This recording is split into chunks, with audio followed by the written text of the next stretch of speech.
tarde. Boa tarde.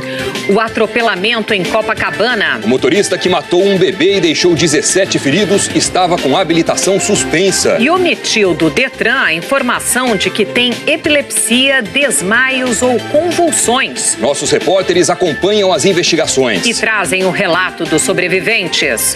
Eu só vi quando estava no chão e todo mundo olhando lá. Gente sangrando no chão. Febre amarela. A procura por vacinas contra a doença causa tumulto em São Paulo.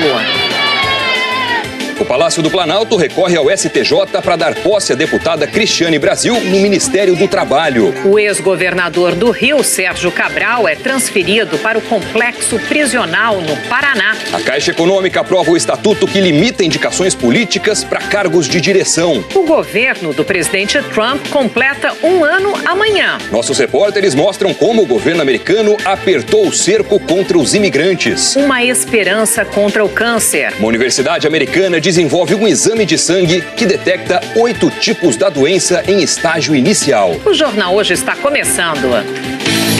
A gente começa o Jornal Hoje com a cobertura do trágico atropelamento no calçadão da praia de Copacabana, no Rio, ontem à noite. Um bebê morreu e 17 pessoas ficaram feridas. Um dos feridos está internado em estado gravíssimo no Hospital Miguel Couto. É para lá que a gente vai agora conversar com a repórter Lília Teles. Lília, boa tarde para você. Qual é a informação mais atualizada sobre a situação dos feridos? Oi, boa tarde, Doni. Boa tarde, Sandra. Os 16 feridos foram divididos em 2 hospitais. O Miguel Couto, aqui na Zona Sul, e o Souza Aguiar, no centro da cidade. Dos 10 que foram trazidos para cá, 4 receberam alta, 3 de madrugada, 1 agora de manhã e 6 permanecem internados, todos com muitas fraturas nos braços e nas pernas. 3 são crianças de 10, 7 e 2 anos, todos irmãos. E aqui também estão o pai e a mãe dessas crianças, ou seja, uma família inteira de Porto Alegre que foi atropelada. O paciente, que está em estado mais grave, na verdade considerado gravíssimo pelos médicos, é um turista australiano de 68 anos que não teve o nome divulgado. Aliás, a secretaria não divulga os nomes dos pacientes. Ele teve traumatismo craniano, fraturas e respira com a ajuda de aparelhos. No Hospital Souza Aguiar, 2 feridos continuam internados também com muitas fraturas. 4 receberam alta, entre eles a mãe da bebê, Maria Luísa, a menininha de 8 meses que morreu no atropelamento. A mãe saiu direto do hospital para o IML, onde está o corpo da filhinha. Agora, essa tragédia de Copacabana aconteceu quando a praia ainda tinha muita gente. Vamos ver na reportagem de Mônica Sanches. Turistas e cariocas aproveitavam a brisa do mar de Copacabana. O calçadão estava lotado, com vendedores ambulantes. E tinha gente na areia também. Era só o começo de mais uma noite quente de verão, até às 8h30. Quando a lente instalada num quiosque flagrou a tragédia. Um carro invadiu o calçadão e foi parar na areia. O carro seguia pela Avenida Atlântica quando o motorista Antônio de Almeida Naquim perdeu o controle.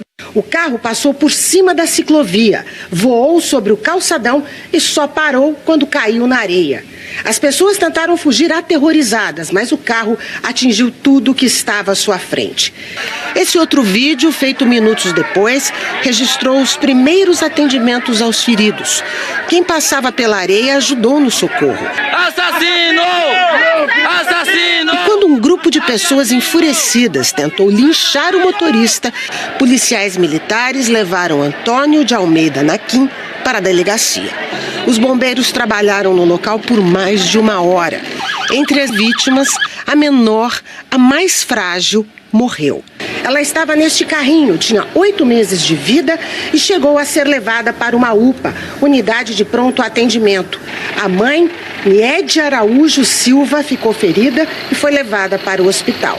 Quando eu me aproximei da mãe do bebê, ela apenas falava meu bebê. Eu perguntei se ela estava grávida.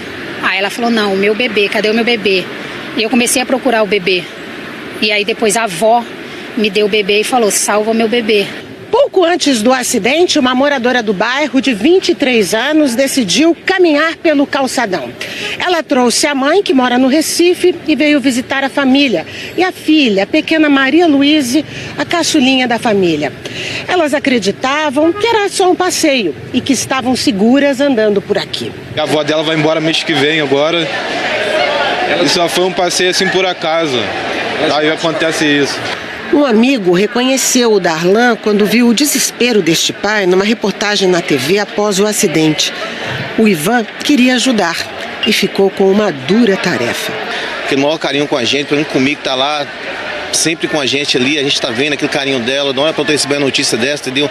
E tem que pegar o carrinho pra levar ele, é uma coisa que dói muito, dói muito. Como é que eu vou ficar agora sem minha filha? Eu quero justiça, nós queremos justiça. Que essa justiça vai ficar assim do jeito que vai ficar agora? Não pode, né? Hoje, Darlan foi ao Instituto Médico Legal para liberar o corpo da filha. A mulher teve alta do hospital e, muito abalada, não conseguiu nem sair do carro. A minha Maria, eu amo tanto, que tirou de mim, assim, acabando com a minha vida. Nossas equipes passaram a noite nos hospitais e nós conversamos com as vítimas que receberam alta durante a noite. Elas contaram o que viram desse atropelamento, do que se lembram. Eu tinha uma barraca na praia, a gente estava já recolhendo para arrumar para tudo. Aí estava todo mundo caminhando e tudo. Quando deu fé foi aquele barulho, aí o carro perdeu a direção e entrou pegou todo mundo que estava ali na calçada. Quando eu dei por mim, eu estava lá na areia, lá jogado as coisas por cima de mim, cara. Muita dor, mas fui medicado, estou melhor. É um alívio, foi terrível, né, cara? Porque teve muita gente no chão lá. Teve uma criança, uma senhora e uma criança ficou debaixo do carro, né? Eu vi o barulho e vi que era um carro. Eu tentei, virei as costas para tentar uma fuga qualquer, ele já bateu aqui em mim. Escoriação muito simples, muito... Olhei, tinha 2 ou 3 pessoas na frente do carro, feridas, e atrás, depois que eu fui ver o pessoal que estava atrás no calçadão, que foram vários. Foi um vapt-vupt, muito rápido, sopetão. Na hora eu só vi quando eu tava no chão e todo mundo olhando lá, gente sangrando no chão. Só machuquei o meu ombro mesmo, graças a Deus foi um livramento, né? Porque muita gente aí ficou ruim lá, tá ruim lá dentro. Não cheguei a estar atingida pelo veículo não, porque eu me joguei. Na verdade, onde ele parou foi exatamente onde eu estava, que foi numa lixeira. Tentei correr, mas não tive mais pernas, o desespero bate. Eu estava sentado no braço do carrinho, veio lambendo tudo. Só me lembro quando eu tava cara no chão, cheio de terra, sangue, por tudo que é lado. Nasci de novo. Que desespero. Imagina isso. O motorista que causou o atropelamento no Rio omitiu do Detran que tem epilepsia quando renovou a carteira de habilitação. O documento a que a TV Globo teve acesso com exclusividade mostra ainda que as respostas sobre remédios e tratamentos de saúde estão rasuradas. A reportagem é de Leslie Leitão, Edmilson Ávila e Ari Peixoto. Antônio de Almeida Anaquim, de 41 anos, mora em Copacabana, o mesmo bairro onde ontem à noite ele atropelou 17 pessoas. Depois de ter sido levado para a delegacia, o administrador de empresas foi ao IML para fazer exame de sangue. O resultado indicou que ele não tinha ingerido bebida alcoólica e nem estava embriagado. Durante a avaliação, ele contou que teve uma crise epilética, negou ter bebido e disse usar remédios de 12 em 12 horas sem interrupção, inclusive nesta quinta-feira, por causa da epilepsia, que começou quando ele tinha 12 anos. O documento diz que Antônio Anaquim estava desperto, calmo, fornecendo respostas com clareza de raciocínio, com curso de pensamento bem articulado. Estava bem orientado, com um hálito que não condiz com o de quem bebeu. E apresentou testes de equilíbrio e coordenação motora sem alterações. No IML, também foi coletada a urina para detectar álcool e os remédios que Antônio disse estar tomando. Até o início da tarde, Antônio Anaquim permanecia aqui na delegacia de Copacabana prestando depoimento.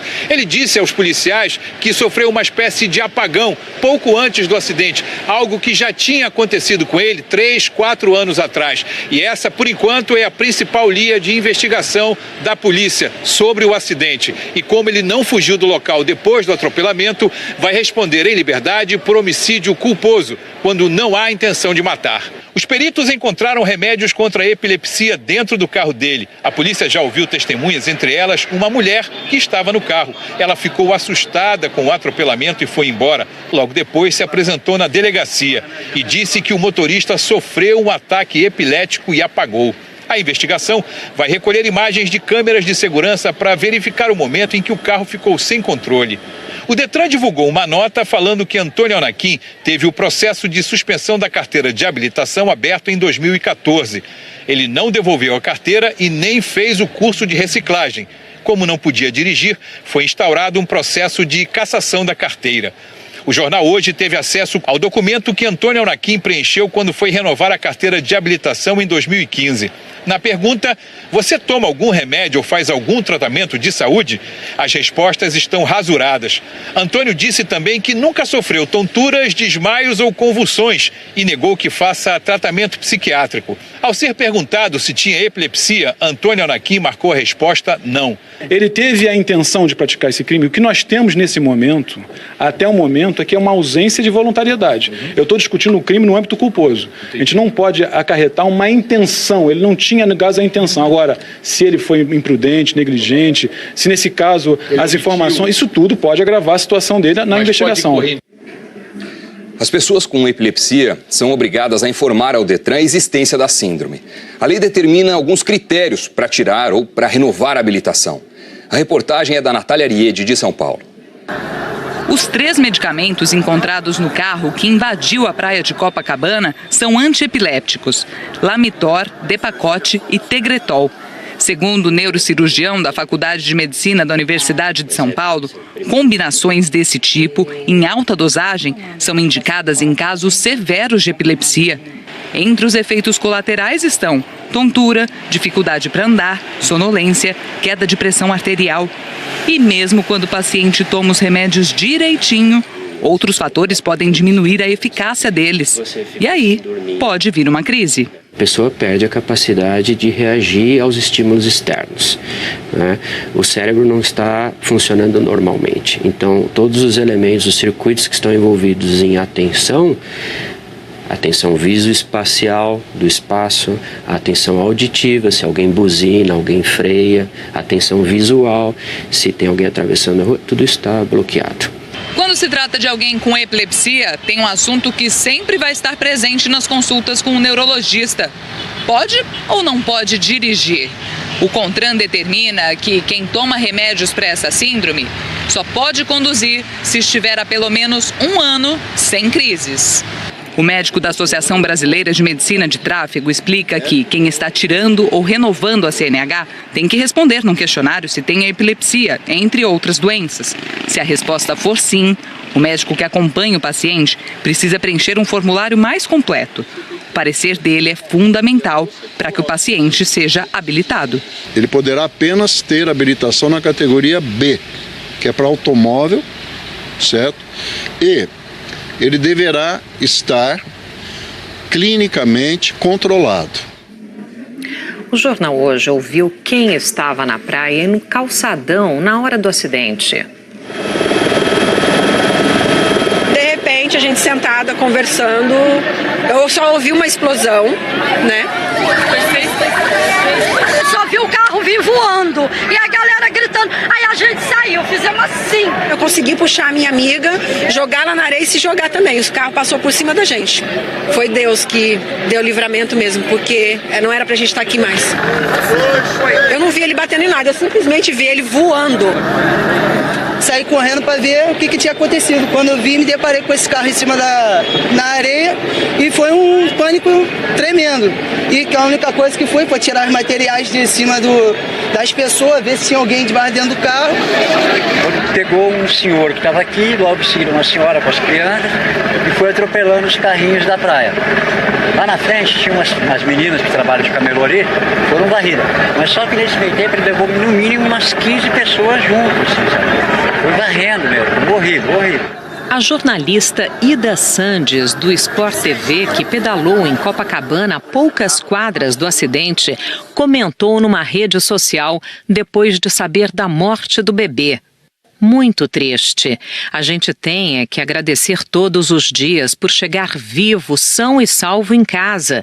Tinha uma menina junto com ele no carro, que quando eu cheguei lá, eu peguei a chave do carro. Ah, você pegou a chave do carro dele? Ela deixou a porta aberta, ela saiu do carro e mandou placa, a menina. E ele ficou, eu perguntei, pô, cara, olha o que você fez, cara.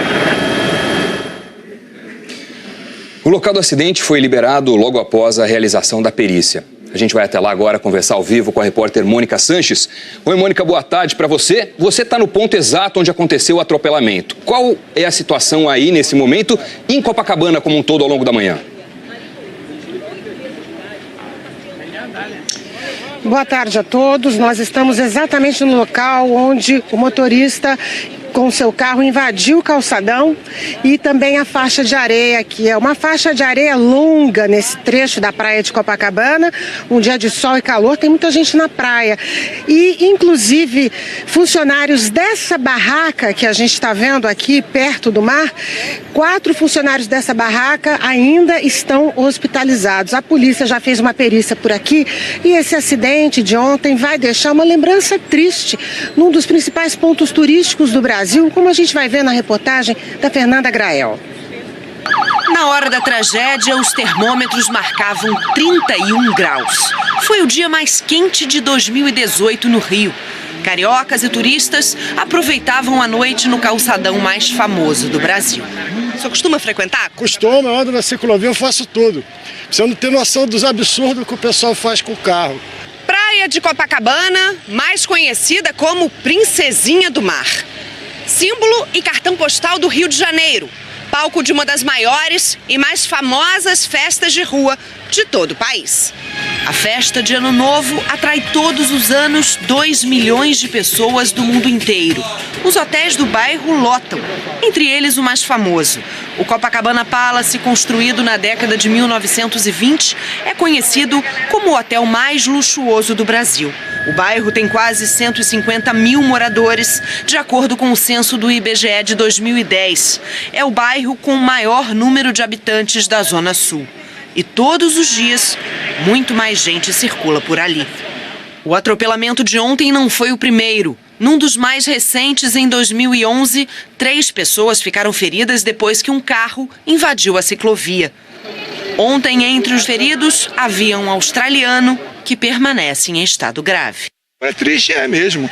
Ainda mais da maneira que foi. Ele saiu, passou por cima do calçadão e ainda vai parar na areia. A gente continua falando com a Mônica Sanches, que está lá em Copacabana. Mônica, a gente acabou de falar, né, que o motorista estava com a carteira de habilitação suspensa. Você tem mais informações sobre os documentos dele? Tenho sim, Sandra. Nós tivemos acesso aos registros do Detran e descobrimos que ele recebeu 30 multas nos últimos 5 anos. A maioria por excesso de velocidade, também por furar o sinal vermelho e estacionar em local proibido. A carteira de habilitação de Antônio Anaquim é do tipo AB, que autoriza a condução de moto e de carro. Mas, segundo o Detran, ele só deveria, por ter epilepsia, a carteira do tipo B, que autoriza apenas a condução de carros. O Antônio Anaquim, inclusive, já foi multado por conduzir uma motocicleta sem capacete, Sandra. Ok, Mônica. Bom, como a gente viu, né, Doni, foram 17 pessoas feridas, né, que foram atendidas nos hospitais públicos ali da região, sendo que 10 ainda estão internadas. O atropelamento também provocou a morte da bebê Maria Luíse, de 8 meses. Em Brasília, um problema de saúde de uma motorista pode ter sido a causa de um outro acidente grave. A suspeita dos bombeiros é de que a motorista desse carro, que passa em alta velocidade, tenha tido uma crise de hipoglicemia. Ela é Luciana Pupi Vieira, de 46 anos, que tem diabetes e está internada em estado gravíssimo. Dirigindo a 120 km por hora, o dobro da velocidade permitida no local, Luciana por pouco não atropelou 2 pessoas. Mas logo em seguida, ela atingiu um casal de idosos. Evaldo, de 75 anos, e Dulcineia, de 71, comemoraram recentemente bodas de ouro, 50 anos de casados. Os 2 morreram na hora. A gente muda de assunto agora, a gente fala sobre febre amarela. São Paulo viveu hoje mais uma manhã de superlotação em postos de saúde, apesar da recomendação de que só moradores de área de risco tomem a vacina contra a febre amarela. A reportagem é de Jean Halpe. A fila no posto da Zona Leste começou ontem. Eu cheguei aqui 8 horas da manhã de ontem. O posto deveria abrir às 7 da manhã, mas... Quase 8 da manhã e nada. nada. Em pouco tempo, não dava mais para saber quem estava na frente. Estão vendendo lugar na fila. Daí por isso tem essa bagunça. 2 lugares por 50. Tem vacina ou não? No momento não, nós estamos aguardando o abastecimento. Falaram que tinha vacina, você está... Algumas pessoas pularam o muro. A multidão aproveitou quando os funcionários abriram os portões para os guardas metropolitanos e invadiu o posto.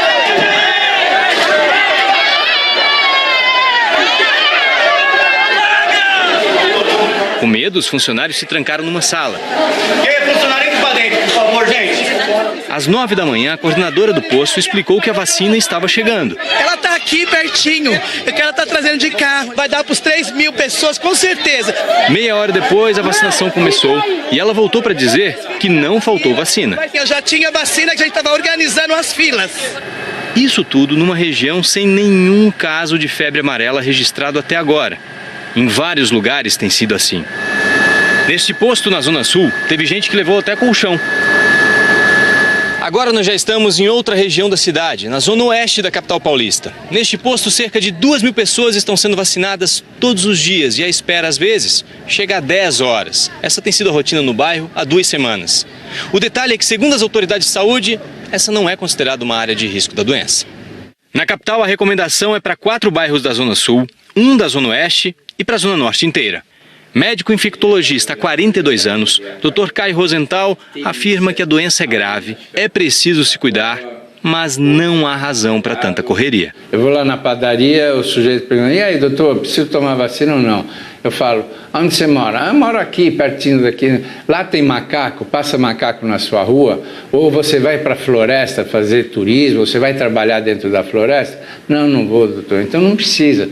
Meus netos, por exemplo, eles não serão expostos ao mosquito. Então eu não vacinei meus netos. Se o panorama mudar, eu vou lá e vou vacinar. Mas hoje eu não precisei.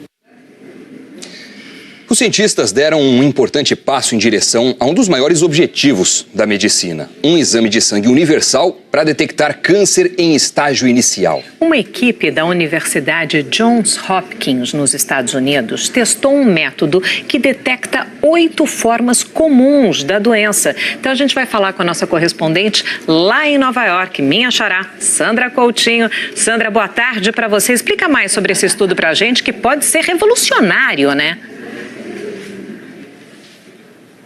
Pois é incrível, pode mudar tudo. Boa tarde para você, para o Dori, para todo mundo. Olha, é o que os cientistas aqui chamam de biópsia líquida. Em vez de retirar um tecido suspeito, o exame de sangue comum é uma forma não invasiva de detectar o câncer no estágio bem inicial. E quanto mais cedo a gente sabe a doença é descoberta, maiores são as chances de cura. Somados, esses 8 tipos de câncer revelados pelo novo exame são responsáveis por 60% de todas as mortes pela doença aqui nos Estados Unidos. E um detalhe, 5 deles não tem nenhum exame de prevenção padrão. São eles ovário, fígado, esôfago, estômago e pâncreas. Os cientistas conseguiram detectar a presença de mutações do DNA em células na corrente sanguínea, utilizando apenas 16 genes e 8 proteínas. A eficácia do teste varia de acordo com o tipo de câncer. Um dos menos precisos é o que pesquisa o câncer de mama, mas nesse caso já existe a mamografia capaz de revelar tumores em estado inicial. Outros 2 tipos detectados pela pesquisa foram cólon e pulmão. O novo método foi testado em 1.005 pacientes com câncer em estado inicial. Um dos problemas desse tipo de biópsia líquida é que os médicos chamam de falso positivo, o exame que dá positivo quando a pessoa está saudável. Mas o índice de erro desse teste é de apenas 1%. Ainda não tem uma data prevista para o exame chegar ao mercado e quando isso acontecer, ele vai custar cerca de R$ 1.500, Sandra. Caro, mas tomara que chegue logo. Sandra, obrigado, boa tarde. Fim de semana tá aí, hora de saber como fica o tempo. Thiago Scheuer já correu aqui para... Já tô aqui, vim rapidinho. Ontem você bem avisou, né? E o tempo secou em boa parte do país, não foi isso? Secou, é isso mesmo, Sandra. Boa tarde para vocês, para você em casa também. Olha só, tá em boa parte de Minas, da Bahia, de Goiás, de Mato Grosso e do Tocantins, seco. E essa secura deixa tudo ainda mais quente. Tem um sistema de alta pressão morando aqui, ó, pertinho do Rio de Janeiro, do Espírito Santo, e aí esse movimento aqui do ar deixa tudo mais seco. Mas eu te explico melhor. Esse sistema, ele joga o ar de cima para baixo. A gente está vendo ele aqui, ó, de cima. Agora a gente desce e você vai ver o movimento desses ventos. Claro que o ar lá em cima ele é mais quente e mais frio. Na medida que ele vai descendo, ele vai secando tudo e esquentando também. Por isso a umidade deve ficar bem baixa, tá? Nessa área aqui, ó, no meio do Brasil. Pega aqui, ó, boa parte de Minas, como eu já falei, até o norte de São Paulo, passa por Mato Grosso do Sul, Mato Grosso, Tocantins e também Goiás e Distrito Federal. Em Goiânia, tempo firme hoje, bom para colocar a roupa no varal e calorão de 35 graus, assim como em Cuiabá, com 36, Palmas 36 também, BH 33, Porto Alegre, aí sim, 31, um pouquinho menos, mas calor também. Calor, sol nos outros lugares do Brasil. Chuva? Tem chuva também, viu, Doni? Tem um pouquinho para cada um hoje, tá? Todo mundo aí pode ficar feliz, tá? Porque tem bastante chuva também em boa parte do Brasil, ainda naquele esquema de pancadas. O sol sai e depois à tarde vem pancadas. Veja aqui, ó, passa por parte do sul do Brasil, de São Paulo, Mato Grosso do Sul, parte do oeste aqui de Mato Grosso também, sobe pelo norte do Brasil e essa chuva voltou para o nordeste, tá? No Recife, hoje o sol falou, tô de folga e tá mesmo, ó, 29 graus, bem chuvoso. Em São Luís, 31 com pancadas, Boa Vista também chuva forte, 34.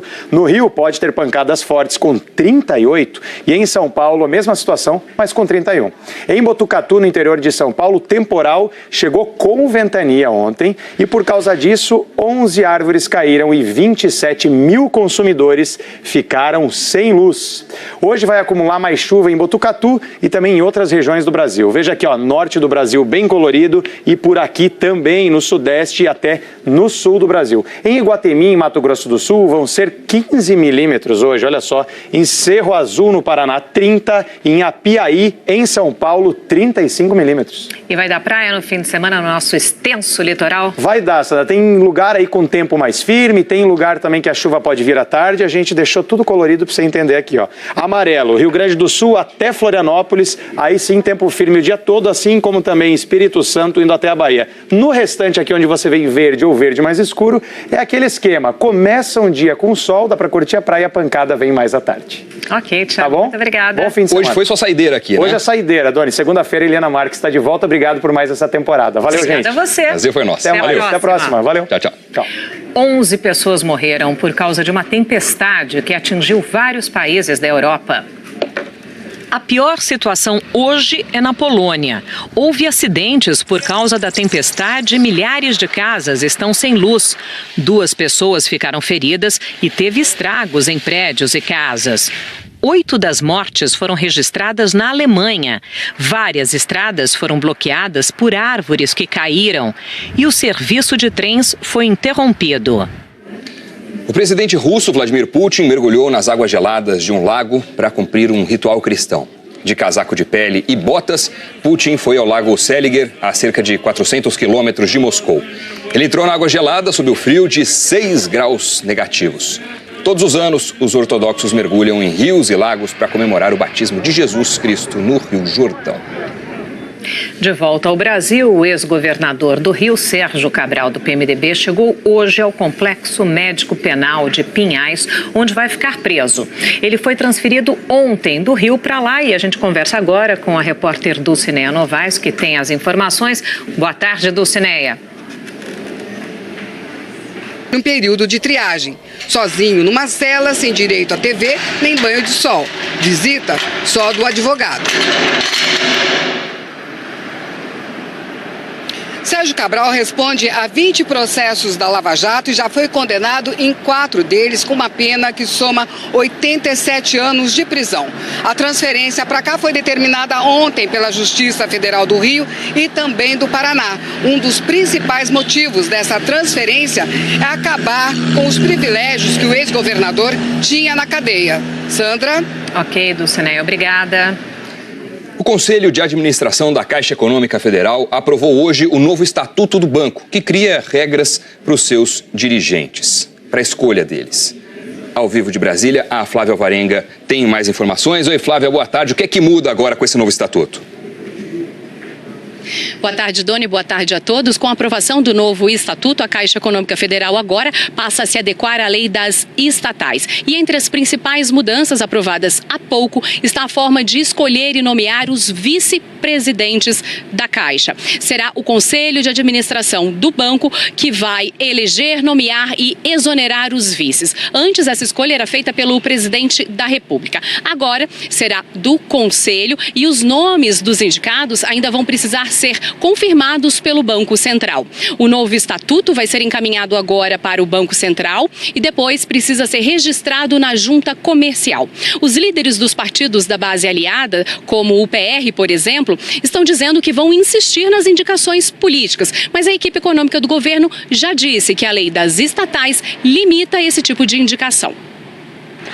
Essa reunião aconteceu 3 dias depois que 4 vices foram afastados do cargo por suspeita de corrupção. Antônio Carlos Ferreira, ligado ao PRB, Deusdina dos Reis Pereira, indicação do PR, Roberto Desier de Santana, indicado do PMDB, e José Henrique Marques da Cruz.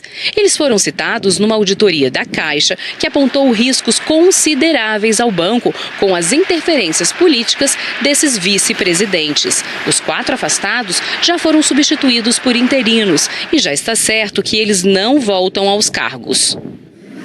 Continuamos em Brasília falando que o governo decidiu recorrer ao Superior Tribunal de Justiça na tentativa de reverter a suspensão da posse de Cristiane Brasil no Ministério do Trabalho.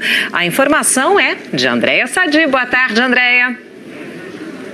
Oi, Sandra, Doni, boa tarde para vocês, boa tarde a todos. Olha, é a 4ª vez que o governo recorre à Justiça para tentar garantir a posse de Cristiane Brasil no Ministério do Trabalho. Essa é a primeira vez no Superior Tribunal de Justiça. E essa decisão foi tomada ontem entre o presidente Michel Temer, o ministro da Casa Civil, Eliseu Padilha, e o subchefe de assuntos jurídicos da Casa Civil, Gustavo Rocha. O presidente Michel Temer chegou a cogitar ir ao Supremo Tribunal Federal para garantir a posse de Cristiane Brasil, mas recuou e foi ao STJ. A expectativa aqui no Palácio do Planalto é de que essa decisão saia ainda hoje. O presidente Michel Temer indicou Cristiane Brasil, que é do PTB, para essa vaga para agradar a bancada do partido lá na Câmara. Sandra e Doni. Ok, André, obrigada. Este ano tem eleições para escolher o novo presidente do Brasil e nós queremos ouvir o que os 140 milhões de eleitores brasileiros esperam para o futuro. Pois é, grave o seu vídeo e mande pra gente. O repórter Wilson Kirsch foi até Londrina, no Paraná, para mostrar o que você deve fazer para que o seu vídeo seja o melhor e represente a sua cidade. Eu estou aqui no Lago Igapó, em Londrina, no Paraná. É diante desse lugar tão representativo para a cidade que eu te pergunto: que Brasil você quer para o futuro? Nós queremos ouvir o desejo de cada um dos 5.570 municípios do Brasil. O país inteiro vai dar o seu recado aqui nos nossos telejornais. E você pode ser o porta-voz aí da sua cidade, gravando um vídeo do seu celular. Você deve se posicionar diante de um dos lugares mais conhecidos da sua cidade. Um lugar que identifique de onde você está falando, sempre de dia. E aí você vai pedir para um amigo fazer o vídeo. Você pede para ele manter uma distância de 2 passos pequenos, mais ou menos 1 metro. E importante, fala para ele gravar com o celular na horizontal. Dessa maneira você vai mostrar melhor a sua imagem e o lugar que você escolheu para fazer a gravação. Se você preferir, também pode fazer esse vídeo usando um bastão de selfie, mas o celular também tem que ficar deitado. Olha o Lago Igapó aí, cidade ao fundo, que bonito. Se você não tiver bastão de selfie, não tem problema. Faz com o seu celular mesmo, mas aí a mesma coisa, usa ele deitado. Não esquece de ver se tanto você como o lugar que você escolheu para fazer a gravação estão aparecendo bem no visor do seu celular. E é isso. Você tem 15 segundos para dar seu recado. Comece o vídeo dizendo o seu nome, o lugar de onde está falando, e aí você diz pra gente que Brasil você quer para o futuro. Para participar e também rever as dicas de como gravar o seu vídeo, basta entrar na nossa página na internet ou acessar o g1.com.br/Brasil que eu quero, tudo junto. Se o dia estiver bonito aí na sua cidade, aproveita, grava hoje, manda pra gente. A seguir, os Estados Unidos na véspera de 1 ano do governo Trump. E a política americana contra imigrantes. A gente volta já. O governo Trump completa um ano amanhã e enfrenta um problema. Corre o risco de ficar sem financiamento a partir da meia-noite. É que, para aprovar o orçamento do governo, a oposição, formada pelo Partido Democrata, exige um acordo sobre os Dreamers, os imigrantes que chegaram ilegalmente ao país antes dos 16 anos de idade. E a imigração hoje é uma questão chave nos Estados Unidos. A gente vai falar sobre isso com o correspondente Felipe Santana, ele que está ali pertinho da Estátua da Liberdade, a própria estátua que é um símbolo de acolhimento aos imigrantes nos séculos passados e também, Felipe, um presente que veio de fora, né? Boa tarde para você. Isso, Doni. Boa tarde para você, para a Sandra e a todos. A Estátua da Liberdade foi um presente dos franceses para os americanos para comemorar a independência dos Estados Unidos. E ela foi colocada estrategicamente aqui na entrada da ilha de Manhattan, exatamente para dar boas-vindas para os imigrantes que chegassem de barco. Aqui na ilha onde a gente está foi construído inclusive um hospital para receber aqueles imigrantes que chegassem doentes. É claro que a política americana em relação à imigração não mudou só no último ano, é de muito tempo. O presidente Barack Obama continua sendo o que mais deportou. Agora, o discurso do presidente Donald Trump em relação ao controle extremo da imigração é o que chama a atenção. A grande batalha agora é contra o DACA, como vocês mencionaram, que é um programa criado pelo presidente Barack Obama que permite que aqueles que entraram aqui antes dos 16 anos trabalhem e estudem, apesar de não conseguirem tirar a cidadania.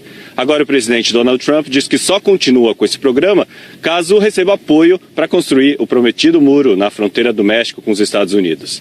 Amanhã, Donald Trump celebra um ano de Casa Branca e a gente fez uma reportagem que resume as medidas adotadas pelo presidente na questão da imigração. Eu nunca passei necessidade nessa nação. Nunca. Nos 14 anos em que viveu aqui nos Estados Unidos, a casa da Núbia teve tão cheia. Esse pessoal todo veio aqui ajudar a Núbia a acabar de arrumar as malas e também empacotar caixas de doação que ela ganhou para recomeçar agora a vida no Brasil. O marido dela entrou pelo México em 2004 e viveu aqui esse tempo todo sem documentos. Se apresentava todo ano à polícia e sempre ganhava autorização para mais um ano de estadia. Mas da última vez recebeu uma tornozeleira eletrônica e foi deportado. Núbia, que também é imigrante legal, ficou com os filhos que nasceram aqui. E para não separar a família, ela agora acabou decidindo ir embora também. O Trump, ele não, não sei o que acontece, não sei onde é que ele quer chegar, entendeu? Para mim é como se ele não tivesse um coração, como se ele não tivesse filho, como se ele não tivesse família. Trump tornou prioridade deportar qualquer pessoa que more aqui e não tenha os documentos. Antes, só era removido do país o imigrante que cometia algum crime grave. A nova política teve um efeito contraditório. Aumentou o número de deportados entre os que já moravam nos Estados Unidos e o número de imigrantes presos no país. Mas a quantidade de apreensões na fronteira com o México caiu 40%, o que levou o número total de deportados a cair também. Foi de 240 mil no último ano de governo de Barack Obama para 226 mil pessoas no primeiro ano de Trump. Esse casal tem um escritório de advocacia em Nova Jersey. Atende muitos brasileiros. O que a Regiane diz complica ainda mais o quadro, porque na experiência dela, na comunidade brasileira, o medo de que Trump realmente levante um muro na fronteira com o México criou uma espécie de corrida contra o tempo. E depois a gente começou a sentir que também um número muito grande de gente entrando no país. Então, em vez de barrar imigrantes ilegais, mais gente começou a vir para cá? Foi muito maior o número no início da administração do Trump. Exatamente com a preocupação, se o Trump entrar e for realmente fechar e construir, né, o muro, eu tenho que aproveitar antes que ele construa. Já no 8º dia de governo, Donald Trump comprou uma briga que iria se estender durante o ano todo. We don't want him here. Baniu a entrada de pessoas de 7 países de maioria muçulmana. A justificativa era barrar terrorista, só que os cidadãos desses países não participaram de atentados aqui. Durante o ano todo foi uma guerra judicial, e a lista original acabou mudando. No meio de uma grande crise humanitária mundial, os Estados Unidos fecharam ainda mais as portas para os refugiados. O presidente também acabou com programas que davam abrigo a pessoas de países que passaram por conflitos ou desastres naturais, como Haiti, Nicarágua e Sudão. Agora, Trump está numa cruzada contra um programa criado pelo antecessor Barack Obama para proteger os Dreamers, sonhadores em inglês. É assim que são chamados os imigrantes que vieram para cá antes de completar 16 anos, em geral trazidos pelos pais. Até agora eles podiam estudar e trabalhar, apesar de não poder tirar a cidadania. Trump diz que até topa legalizar esses imigrantes de forma definitiva, desde que receba apoio para erguer sua maior promessa de campanha: o muro para separar os Estados Unidos do México, que, ao fim do seu primeiro ano de governo, parece um sonho que ainda está longe de ser realizado. No Chapa. O Papa Francisco está no segundo dia de visita ao Peru. Antes, ele esteve no Chile, onde vítimas de abuso sexual criticaram o comentário dele.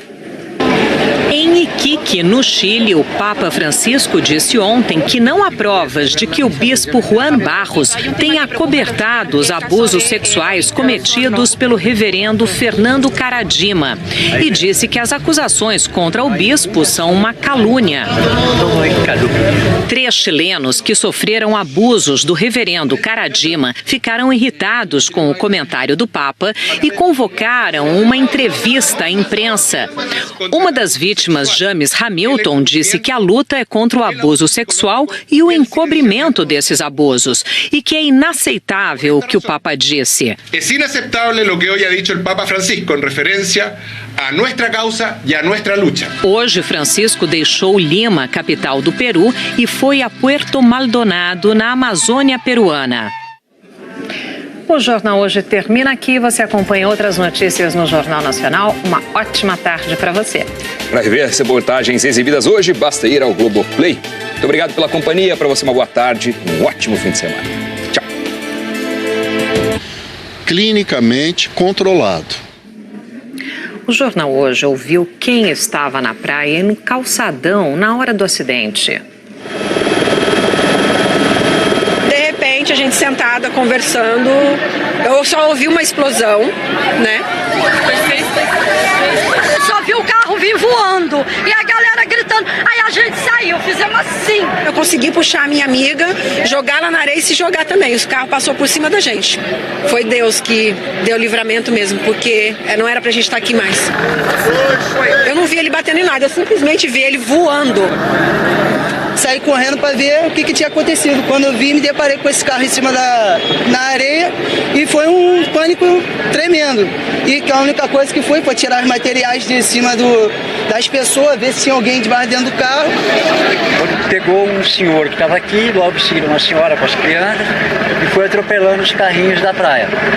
Lá na frente tinha umas meninas que trabalham de camelô-ali, foram varridas.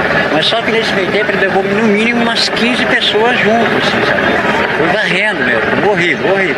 A jornalista Ida Sandes, do Sport TV, que pedalou em Copacabana a poucas quadras do acidente, comentou numa rede social depois de saber da morte do bebê. Muito triste.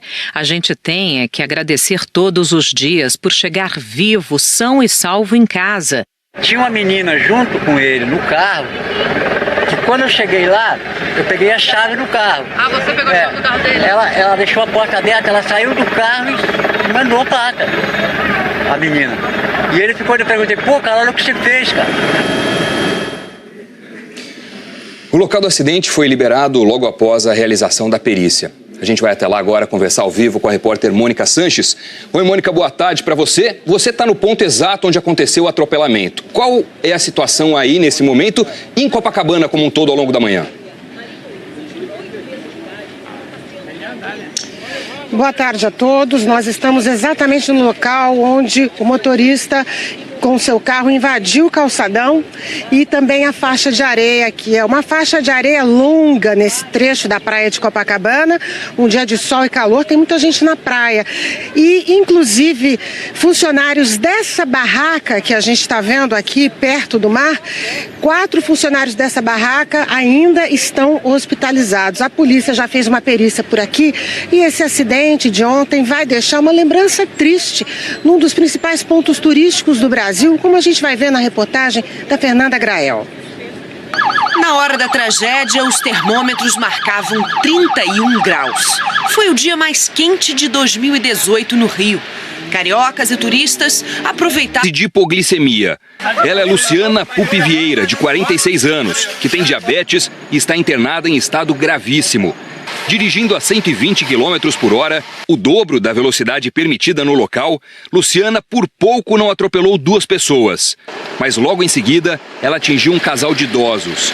Evaldo, de 75 anos, e Dulcineia, de 71, comemoraram recentemente bodas de ouro, 50 anos de casados. Os 2 morreram na hora. A gente muda de assunto agora, a gente fala sobre febre amarela. São Paulo viveu hoje mais uma manhã de superlotação em postos de saúde, apesar da recomendação de que só moradores de área de risco tomem a vacina contra a febre amarela. A reportagem é de Jean Halpe. A fila no posto da Zona Leste começou ontem. Eu cheguei aqui 8 horas da manhã de ontem. O posto deveria abrir às 7 da manhã, mas... Quase 8 da manhã e nada. Em pouco tempo não dava mais para saber quem estava na frente. Estão vendendo lugar na fila. Daí por isso tem essa bagunça. 2 lugares por 50. Tem vacina ou não? No momento não, nós estamos aguardando o abastecimento. Falaram que tinha vacina, você está... Algumas pessoas pularam o muro. A multidão aproveitou quando os funcionários abriram os portões para os guardas metropolitanos e invadiu o posto.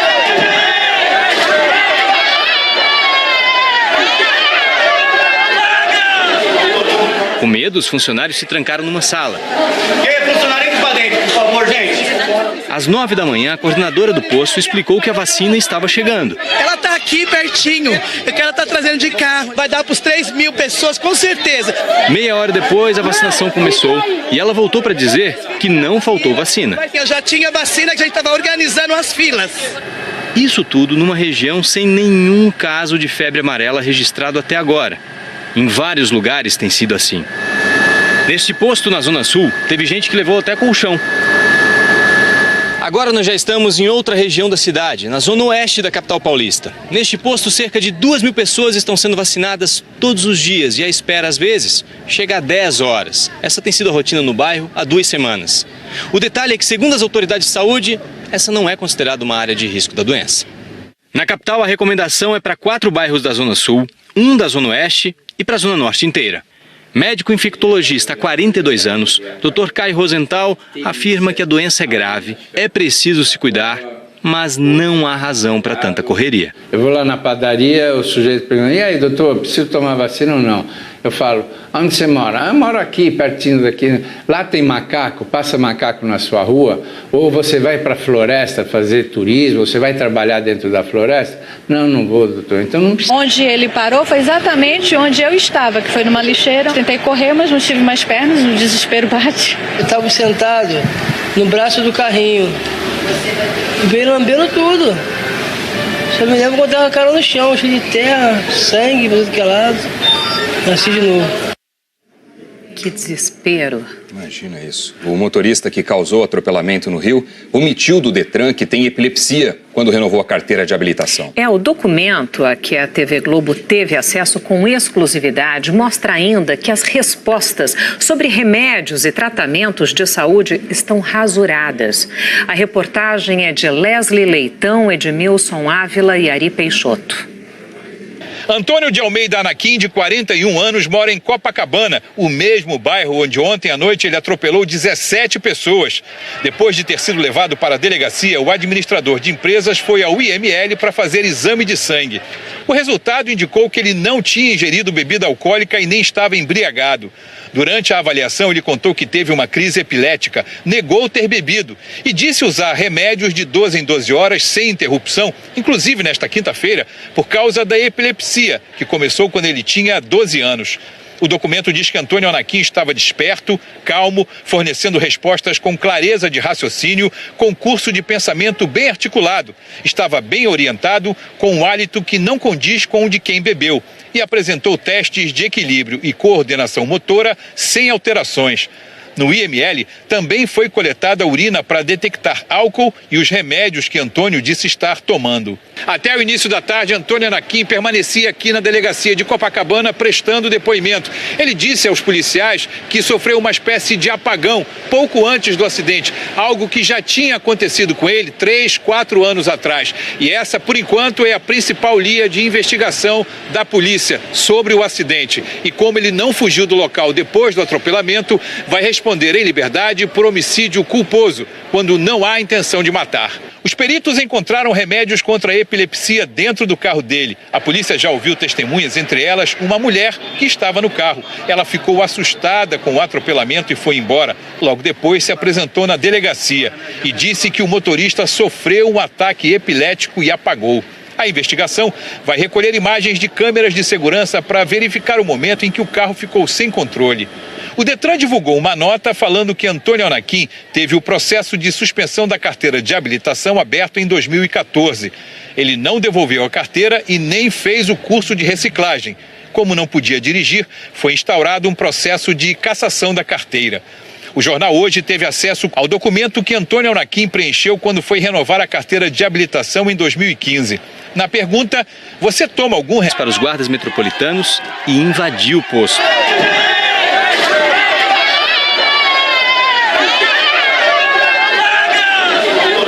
Com medo, os funcionários se trancaram numa sala. Funcionário aqui pra dentro, por favor, gente.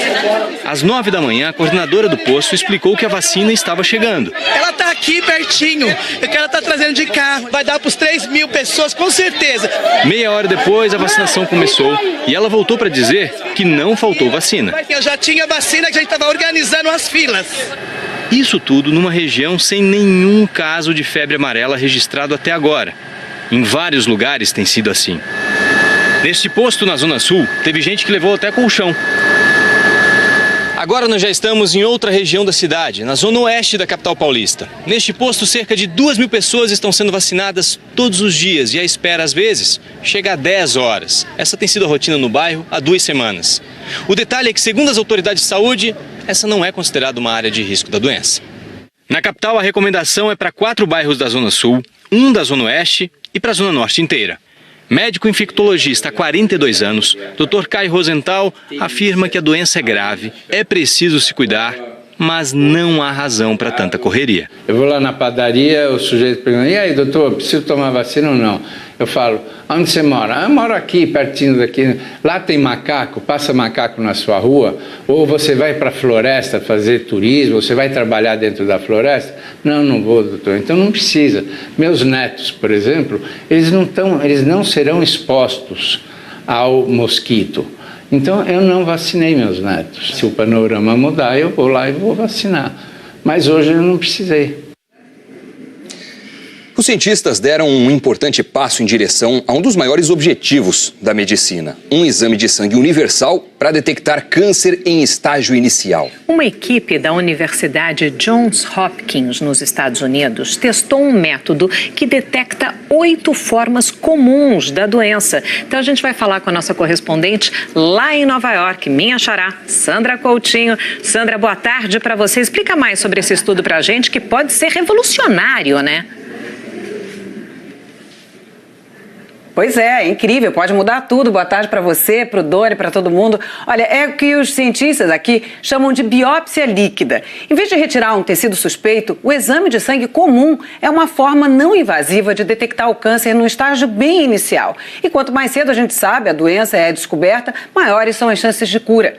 Somados, esses 8 tipos de câncer revelados pelo novo exame são responsáveis por 60% de todas as mortes pela doença aqui nos Estados Unidos. E um detalhe, 5 deles não tem nenhum exame de prevenção padrão. São eles ovário, fígado, esôfago. Do bebê, ela apenas falava meu bebê. Eu perguntei se ela estava grávida. Aí ela falou, não, meu bebê, cadê o meu bebê? E eu comecei a procurar o bebê. E aí depois a avó me deu o bebê e falou, salva meu bebê. Pouco antes do acidente, uma moradora do bairro de 23 anos decidiu caminhar pelo calçadão. Ela trouxe a mãe, que mora no Recife, e veio visitar a família. E a filha, a pequena Maria Luíse, a caçulinha da família. Elas acreditavam que era só um passeio e que estavam seguras andando por aqui. A avó dela vai embora mês que vem agora. E só foi um passeio assim por acaso. Aí acontece isso. Um amigo reconheceu o Darlan quando viu o desespero deste pai numa reportagem na TV após o acidente. O Ivan queria ajudar e ficou com uma dura tarefa. Aquele maior carinho com a gente, por exemplo, comigo que tá lá sempre com a gente ali, a gente tá vendo aquele carinho dela, não é pra eu receber a notícia dessa, entendeu?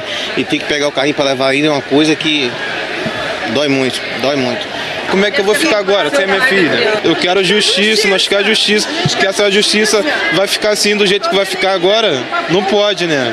Hoje, Darlan foi ao Instituto Médico Legal para liberar o corpo da filha. A mulher teve alta do hospital e, muito abalada, não conseguiu nem sair do carro. A minha Maria, eu amo tanto, que tirou de mim, assim, acabando com a minha vida. Nossas equipes passaram a noite nos hospitais e nós conversamos com as vítimas que receberam alta durante a noite. Elas contaram o que viram desse atropelamento, do que se lembram. Eu tinha uma barraca na praia, a gente estava já recolhendo para arrumar para tudo. Aí estava todo mundo caminhando e tudo.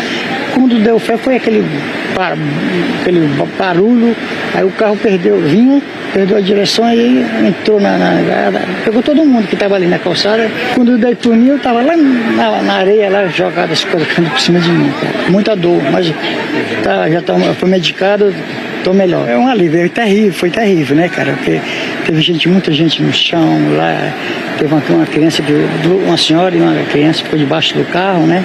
Eu vi o barulho e vi que era um carro. Eu tentei, virei as costas para tentar uma fuga qualquer, ele já bateu aqui em mim. Escoriação muito simples, muito olhei, tinha 2 ou 3 pessoas na frente do carro, feridas, e atrás, depois que eu fui ver o pessoal que estava atrás no calçadão, que foram vários.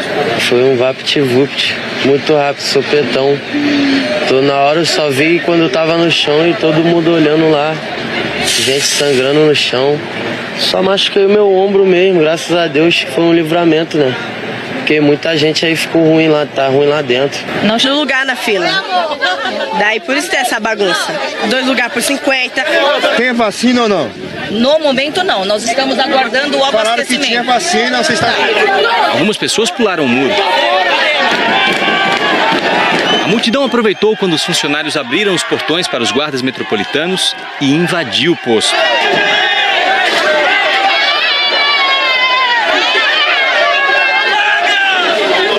Com medo, os funcionários se trancaram numa sala. Funcionário para dentro, por favor, gente. Às 9 da manhã, a coordenadora do posto explicou que a vacina estava chegando. Ela está aqui pertinho, é que ela está trazendo de carro. Vai dar para os 3.000 pessoas, com certeza. Meia hora depois, a vacinação começou e ela voltou para dizer que não faltou vacina. Eu já tinha vacina, que a gente estava organizando as filas. Isso tudo numa região sem nenhum caso de febre amarela registrado até agora. Em vários lugares tem sido assim. Neste posto na Zona Sul, teve gente que levou até colchão. Agora nós já estamos em outra região da cidade, na zona oeste da capital paulista. Neste posto, cerca de 2.000 pessoas estão sendo vacinadas todos os dias e a espera, às vezes, chega a 10 horas. Essa tem sido a rotina no bairro há 2 semanas. O detalhe é que, segundo as autoridades de saúde, essa não é considerada uma área de risco da doença. Na capital, a recomendação é para 4 bairros da Zona Sul, 1 da Zona Oeste e para a Zona Norte inteira. Médico infectologista há 42 anos, Dr. Caio Rosenthal afirma que a doença é grave, é preciso se cuidar, mas não há razão para tanta correria. Eu vou lá na padaria, o sujeito pergunta, e aí, doutor, preciso tomar vacina ou não? Eu falo, onde você mora? Eu moro aqui, pertinho daqui. Lá tem macaco, passa macaco na sua rua? Ou você vai para a floresta fazer turismo, você vai trabalhar dentro da floresta? Não, não vou, doutor. Então não precisa. Meus netos, por exemplo, eles não serão expostos ao mosquito. Então eu não vacinei meus netos. Se o panorama mudar, eu vou lá e vou vacinar. Mas hoje eu não precisei. Os cientistas deram um importante passo em direção a um dos maiores objetivos da medicina, um exame de sangue universal para detectar câncer em estágio inicial. Uma equipe da Universidade Johns Hopkins, nos Estados Unidos, testou um método que detecta 8 formas comuns da doença. Então a gente vai falar com a nossa correspondente lá em Nova York, minha xará, Sandra Coutinho. Sandra, boa tarde para você. Explica mais sobre esse estudo para a gente, que pode ser revolucionário, né? Pois é incrível, pode mudar tudo. Boa tarde para você, para o Dori, para todo mundo. Olha, é o que os cientistas aqui chamam de biópsia líquida. Em vez de retirar um tecido suspeito, o exame de sangue comum é uma forma não invasiva de detectar o câncer no estágio bem inicial. E quanto mais cedo a gente sabe, a doença é... PJ. A expectativa aqui no Palácio do Planalto é de que essa decisão saia ainda hoje. O presidente Michel Temer indicou Cristiane Brasil, que é do PTB, para essa vaga, para agradar a bancada do partido lá na Câmara. Sandra e Doni. Ok, André, obrigada. Este ano tem eleições para escolher o novo presidente do Brasil e nós queremos ouvir o que os 140 milhões de eleitores brasileiros esperam para o futuro. Pois é, grave o seu vídeo e mande pra gente. O repórter Wilson Kirsch foi até Londrina, no Paraná, para mostrar o que você deve fazer para que o seu vídeo seja o melhor e represente a sua cidade. Eu estou aqui no Lago Igapó, em Londrina, no Paraná. É diante desse lugar tão representativo para a cidade que eu te pergunto: que Brasil você quer para o futuro? Nós queremos ouvir o desejo de cada um dos 5.570 municípios do Brasil. O país inteiro vai dar o seu recado aqui nos nossos telejornais. E você pode ser o porta-voz aí da sua cidade, gravando um vídeo do seu celular. Você deve se posicionar diante de um dos lugares mais conhecidos da sua cidade. Um lugar que identifique de onde você está falando, sempre de dia. E aí você vai pedir para um amigo fazer o vídeo. Você pede para ele manter uma distância de 2 passos pequenos, mais ou menos 1 metro. E importante, fala para ele gravar com o celular na horizontal. Dessa maneira você vai mostrar melhor a sua imagem e o lugar que você escolheu para fazer a gravação. Se você preferir, também pode fazer esse vídeo usando um bastão de selfie, mas o celular também tem que ficar deitado. Olha o Lago Igapó aí, cidade ao fundo, que bonito. Se você não tiver bastão de selfie, não tem problema. Faz com o seu celular mesmo, mas aí a mesma coisa, usa ele deitado. Não esquece de ver se tanto você como o lugar que você escolheu para fazer a gravação estão aparecendo bem no visor do seu celular. E é isso. Você tem 15 segundos para dar seu recado. Comece o vídeo dizendo o seu nome, o lugar de onde está falando, e aí você diz pra gente que Brasil você quer para o futuro. Para participar e também rever as dicas de como gravar o seu vídeo, basta entrar na nossa página na internet ou acessar o g1.com.br/Brasil que eu quero, tudo junto. Se o dia estiver bonito aí na sua cidade, aproveita, grava hoje, manda pra gente. A seguir, os Estados Unidos na véspera de 1 ano do governo Trump. E a política americana contra imigrantes. A gente volta já. O governo Trump completa 1 ano amanhã e enfrenta um problema. Corre o risco de ficar sem financiamento a partir da meia-noite. É que, para aprovar o orçamento do governo, a oposição, formada pelo Partido Democrata, exige um acordo sobre os Dreamers, os imigrantes que chegaram ilegalmente. Isso, Doni. Boa tarde para você, para a Sandra e a todos. A Estátua da Liberdade foi um presente dos franceses para os americanos para comemorar a independência dos Estados Unidos. E ela foi colocada estrategicamente aqui na entrada da ilha de Manhattan, exatamente para dar boas-vindas para os imigrantes que chegassem de barco. Aqui na ilha onde a gente está foi construído inclusive um hospital para receber aqueles imigrantes que chegassem doentes. É claro que a política americana em relação à imigração não mudou só no último ano, é de muito tempo. O presidente Barack Obama continua sendo o que mais deportou. Agora, o discurso do presidente Donald Trump em relação ao controle extremo da imigração é o que chama a atenção. A grande batalha agora é contra o DACA, como vocês mencionaram, que é um programa criado pelo presidente Barack Obama que permite que aqueles que entraram aqui antes dos 16 anos trabalhem e estudem, apesar de não conseguirem tirar a cidadania. Agora o presidente Donald Trump diz que só continua com esse programa caso receba apoio para construir o prometido muro na fronteira do México com os Estados Unidos.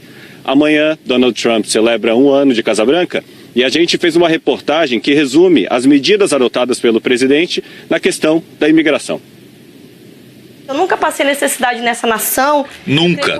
Nos 14 anos em que viveu aqui nos Estados Unidos, a casa da Núbia teve tão cheia.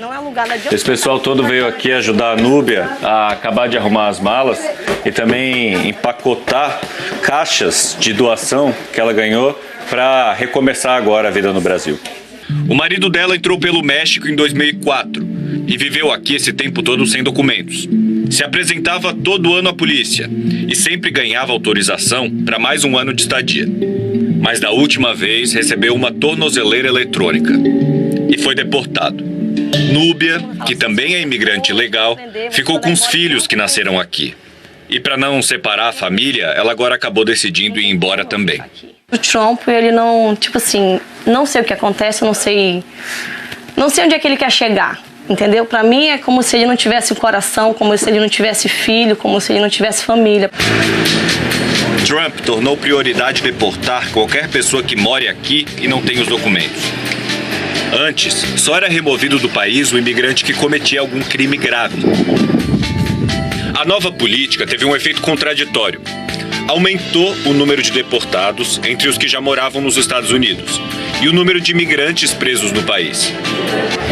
Mas a quantidade de apreensões na fronteira com o México caiu 40%, o que levou o número total de deportados a cair também. Foi de 240 mil no último ano de governo de Barack Obama para 226 mil pessoas no primeiro ano de Trump. Esse casal tem um escritório de advocacia em Nova Jersey. Atende muitos brasileiros. O que a Regiane diz complica ainda mais o quadro, porque na experiência dela, na comunidade brasileira, começou a sentir que também um número muito grande de gente entrando no país. Então, em vez de barrar imigrantes ilegais, mais gente começou a vir para cá? Foi muito maior o número no início da administração do Trump. Exatamente com a preocupação, se o Trump entrar e for realmente fechar e construir, né, o muro, eu tenho que aproveitar antes que ele construa. Já no 8º dia de governo, Donald Trump comprou uma briga que iria se estender durante o ano todo. We don't want him here. Baniu a entrada de pessoas de 7 países de maioria muçulmana. A justificativa era barrar terrorista, só que os cidadãos desses países não participaram de atentados aqui. Durante o ano todo foi uma guerra judicial, e a lista original acabou mudando. No meio de uma grande crise humanitária mundial, os Estados Unidos fecharam ainda mais as portas para os refugiados. O presidente também acabou com programas que davam abrigo a pessoas de países que passaram por conflitos ou desastres naturais, como Haiti, Nicarágua e Sudão. Agora, Trump está numa cruzada contra um programa criado pelo antecessor Barack Obama para proteger os Dreamers, sonhadores em inglês.